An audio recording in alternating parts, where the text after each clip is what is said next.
എല്ലാവർക്കും പുതിയ വീഡിയോയിലേക്ക് സ്വാഗതം. ഞങ്ങളിവിടെ വന്നിട്ടുണ്ടെന്ന് പറഞ്ഞപ്പോ ആദ്യം മാളും പാടെ സയാമസ് ഇരട്ടകളെ പോലെ രണ്ടാളും ആടിപ്പാടി വരുന്നുണ്ട്. ആദ്യം മാളും വരുമ്പോ തന്നെ ഞാൻ വിചാരിച്ചിട്ട് എങ്ങോട്ടോ പോവാനുള്ള പ്ലാനിലാണെന്ന്. അപ്പൊ സൺഡേ ആണല്ലോ, എല്ലാവർക്കും ലീവ് അല്ലേ, അപ്പൊ എന്തായാലും പോവാന്ന് ഞങ്ങളും വിചാരിച്ചു. പിള്ളേർ എന്തെങ്കിലും ആഗ്രഹം പറഞ്ഞാൽ അതാണ് സാധിച്ചു കൊടുക്കണ്ടേ. അങ്ങനെ ഞങ്ങൾ എല്ലാവരും വണ്ടിയിൽ കയറിട്ടോ. നമ്മുടെ കിച്ചുട്ടനുണ്ട്, ആദർശന്മാരും പിള്ളേർ സെറ്റാണ് ബാക്കിൽ സെറ്റ് ആയിട്ടാ. അപ്പൊ ഞങ്ങൾ അത്ര ദൂരത്തേക്കൊന്നല്ല കേട്ടോ പോണത്. വടക്കാഞ്ചേരി തന്നെ കൊടുമ്പ് ചാത്തഞ്ചിറ പറഞ്ഞ സ്ഥലത്തേക്കാണ്. ആദർശാണെങ്കിൽ എന്റെ 250 രൂപ കൊട നാശാക്കിണ്ട്. സൂര്യക്കാണെങ്കിൽ ധാവണിയിൽ കുറച്ച് ഫോട്ടോസ് ഒക്കെ അവിടെ നിന്ന് എടുക്കണമെന്ന് പറഞ്ഞിട്ടുണ്ടായിരുന്നു കേട്ടോ. പിന്നെ നിങ്ങളാരും ഞാൻ മസിൽ പിടിച്ച് നടക്കാന്ന് വിചാരിക്കരുത് കേട്ടോ. രാവിലെ കളിക്കാൻ പോയപ്പോ തണ്ടലൊന്നും മിന്നി ഉണ്ടായിരുന്നു. അങ്ങനെ ഞാനും സൂര്യൻ കുറച്ച് പ്രവേശനം കാണിച്ച് പോകണ്ടിട്ടാ. ഇപ്പോഴായിട്ട് ആര് ശരിക്കും അമ്മയത് വരുന്ന വരവ് കണ്ടില്ലേ, കിച്ചുട്ടിനെയും സെറ്റ് ആക്കിയിട്ട് ആദർശം തേജും പിന്നെ ചാടുള്ള രീതിയിൽ ഡ്രസ്സൊക്കെ സെറ്റ് ആവണ്ടിട്ടാ. ഞാൻ പിന്നെ എന്റെ ക്യാമറ പണി തുടങ്ങി. സൂര്യക്കുള്ള വീഡിയോസും ഫോട്ടോസും ഒക്കെ ഞാൻ എടുത്തു കൊടുക്കണ്ടിട്ടാ. നിങ്ങൾ കണ്ടില്ല കേസ് എന്റെ കഷ്ടപ്പാട്. സൂര്യ ഇടുന്ന ഓരോ വീഡിയോസിന്റെ ഫോട്ടോസിന്റെ വിജയ് ശില്പി ആരാന്ന് ഇപ്പൊ മനസ്സിലായില്ലേ നിങ്ങൾക്ക്? അത് വേറെ ആരല്ലോ കേട്ടോ, ഞാൻ തന്നെയാണ്. അതും ആളും നീന്താനൊന്നും അറിയില്ലെങ്കിലും വെള്ളത്തിൽ ചാടണം പറഞ്ഞ് വാശി പിടിച്ചോണ്ടിരിക്കുകയാണ്. പിന്നെ ഇവിടെ ആഴം കൂടുതലുള്ളതുകൊണ്ട് തന്നെ നമ്മൾ വെള്ളച്ചാട്ടത്തിന്റെ അവിടേക്ക് പോകാന്ന് വിചാരിച്ചിട്ടോ. ഞങ്ങളിവിടെ അധികം തിരക്കൊന്നും ഉണ്ടാവില്ല എന്ന് വിചാരിച്ചേ. പക്ഷെ സൺഡേ ആയതുകൊണ്ട് തന്നെ കുറെ ഫാമിലീസ് ഉണ്ടായിരുന്നു അവിടെ.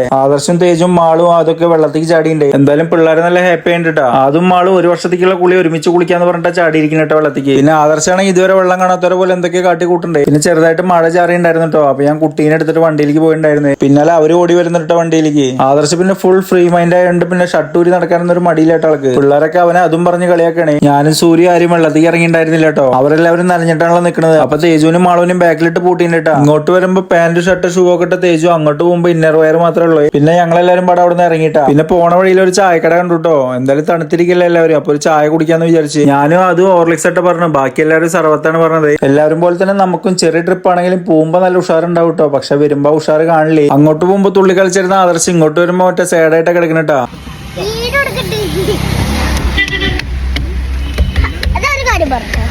ഹലോ ഗായ്സ്, ഇതാട്ടോ ആദർശ് പാപ്പ. ഭാവിയിൽ ഞങ്ങളെ കുഞ്ഞു യൂട്യൂബറായിട്ട് തേജുട്ടൻ. തേജു ആണെങ്കിൽ ആദർശിനെ കളിയാക്കിക്കൊണ്ടിരിക്കുകയാണ്. പിന്നെ ഞാൻ ചായക്ക് കുറച്ച് സ്നാക്സും കാര്യങ്ങളൊക്കെ വാങ്ങിണ്ടായിരുന്നു കേട്ടോ. സൂര്യക്കും ആയിരിക്കും പിന്നെ എവിടെ പോലും അധികം പഴംപൊരിയായിട്ട് അവർ കഴിക്കാറ്. വെളിച്ചപ്പാട് വാളെടുത്ത് തുള്ളണ പോലെ സൂര്യ ആരും പഴംപൊരി എടുത്ത് കാണിക്കണ്ടേ. അതുനാണെങ്കിൽ മുട്ട വെജിയോടെ താല്പര്യം. ഞാനാണെങ്കിൽ എല്ലാവരും ബാക്കി വരണൊക്കെ എടുത്ത് കഴിക്കണ്ടാ. അവിടെ കൊടുക്കാൻ പൈസ ഇല്ലാത്ത കാരണം അതുനും മാളിനെ അവിടെ പണിക്ക് നിർത്താന്നിട്ട് വിചാരിച്ചത്. പക്ഷെ അവിടുത്തെ ചേട്ടൻ പറഞ്ഞു ഇതൊന്നും ഇവിടെ എടുക്കില്ല, ക്യാഷായിട്ട് തന്നെ വേണമെന്ന് പറഞ്ഞേ. ഞാനൊരു തമാശ പറഞ്ഞാണെങ്കിൽ ആരും കാര്യമാക്കി എടുക്കണ്ട കേട്ടോ. നമ്മുടെ പിള്ളേരെല്ലാവര്. പിന്നെ ഞങ്ങളെല്ലാരും ഇവിടെ വീട്ടിലെത്തിട്ടോ. കിരൺ അവിടെ പിണങ്ങിയിരിക്കണ്ടേ ഞങ്ങളോട്. പിന്നെ അമ്മ ചായയും ചിപ്സും കേക്കെല്ലാം തന്നിട്ടുണ്ടായിരുന്നു കേട്ടോ. ഇന്നും കുറച്ചെടുത്ത് കഴിച്ചു. പിന്നെ ഏകദേശം ഒരു 8 മണി 8:30 ആയപ്പോ ഞങ്ങൾ അവിടെ നിന്ന് ഇറങ്ങിയിട്ട് എല്ലാവരും ടാറ്റൊക്കെ പറഞ്ഞിട്ട് പിന്നെ വീട്ടിലെത്തിയപ്പോ ഞങ്ങൾ എല്ലാവരും ഇവിടെ കുറച്ച് ചോറും കറിയൊക്കെ കഴിച്ചിട്ടോ. അങ്ങനെ ഇന്നത്തെ വീഡിയോ ഇത്രേ ഉള്ളൂ. അടുത്ത വീഡിയോയിൽ കാണാം. ബൈ.